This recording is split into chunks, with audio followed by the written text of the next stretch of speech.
what could be the ideal image of man? Ideal image of man. A man with a lot of money, a man with a great political power, or a man with a great knowledge,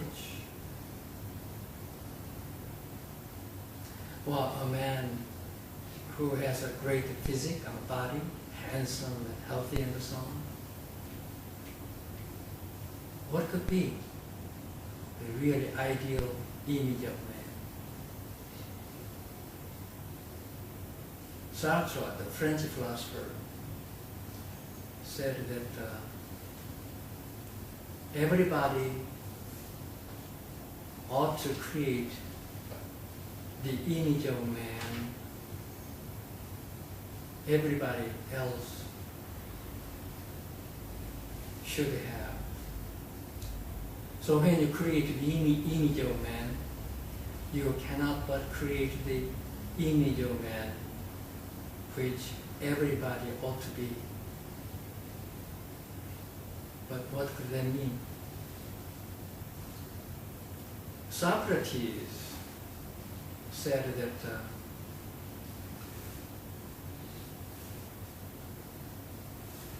man does evil because he does not know better. No man does evil willingly, voluntarily. When man does evil, he does so because he does know better. Many people think that what they are doing, which is false, is right because they don't know better.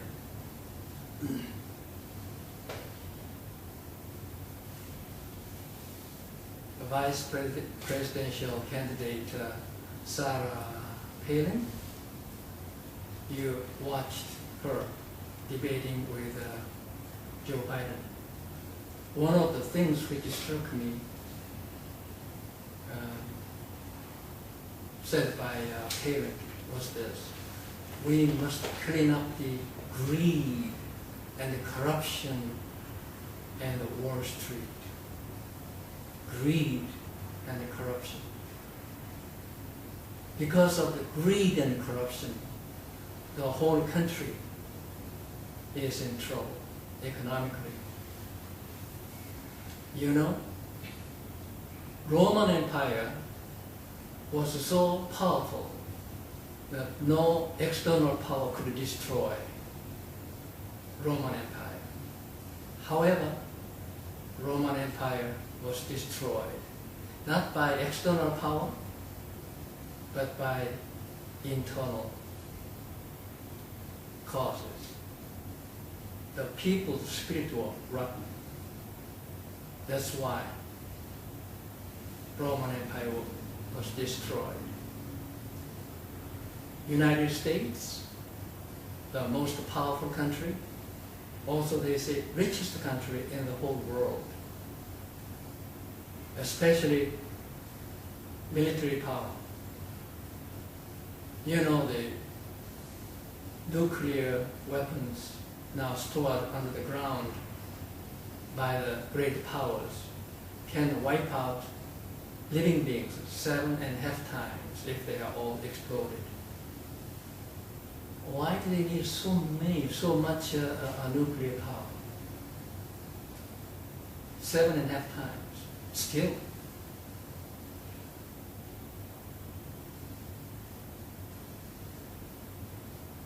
It's all because what the Buddha said, human beings are suffering. I mean, leaders, powerful beings, sometimes called collective egoism. You know what collective egoism is? Not private, personal egoism, but collective egoism. In the case of Wall Street, it's a private egoism. Greed and corruption. And also stupidity of the government. When they needed regulations some regulations which could stop the wrong direction of the Wall Street is simply deregulated. And then, of course, they fire, united the greed of those people who are in charge of the, the Wall Street. I started talking about image of man. What could be the ideal image of man? And I quoted Sartre, French philosopher. According to Sartre, you cannot but choose the image of man which everyone ought to be. But this is an ideal. In reality, people are not creating the image of man everybody ought to be. Many people are creating the image of man which is despicable. They deserve to go to hell. Why? They cause so much pain to millions of people. Stupidity,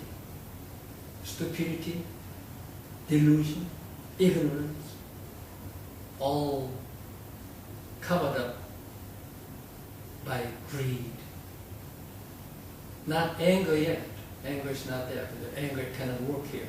So greed and stupidity that lead the whole country into the wrong direction, causing enormous pain.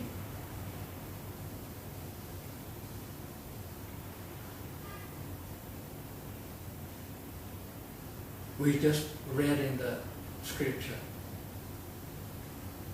if you take things from somebody else in malice, you have to return it in malice. If you give something to other people, to others, in kindness, you will be rewarded in return with kindness. David Hume, the Scottish philosopher, said, the worst enemy of man is man, not the lion or any other thing in the world. The worst enemy of man is man, unfortunately. And the history of humankind proves it. It's all stupidity, greed, and anger put together. They keep writing the horrible history of humankind. That's why 2,500 years ago, the Buddha said, as long as you have in your heart what is called the three poisons, you are going to suffer. Not only in this life, but in many lives to come, because of the law of karma. So when you create the image of man, what kind of image of man would you create? WonBuddhism. WonBuddhism has ideal image of man. And what is it? Ideal image of man, which everybody would hope to create the image of man. And that is correct enlightenment to one's own Buddha mind, Buddha nature. That's one. And the other one is the awareness of beneficence and requital of beneficence. These are the two aspects of the ideal image of man in WonBuddhism. The two main characteristics of the Buddha are, in Sanskrit it's called prajna and the karuna. Prajna is the wisdom. Karuna is the compassion.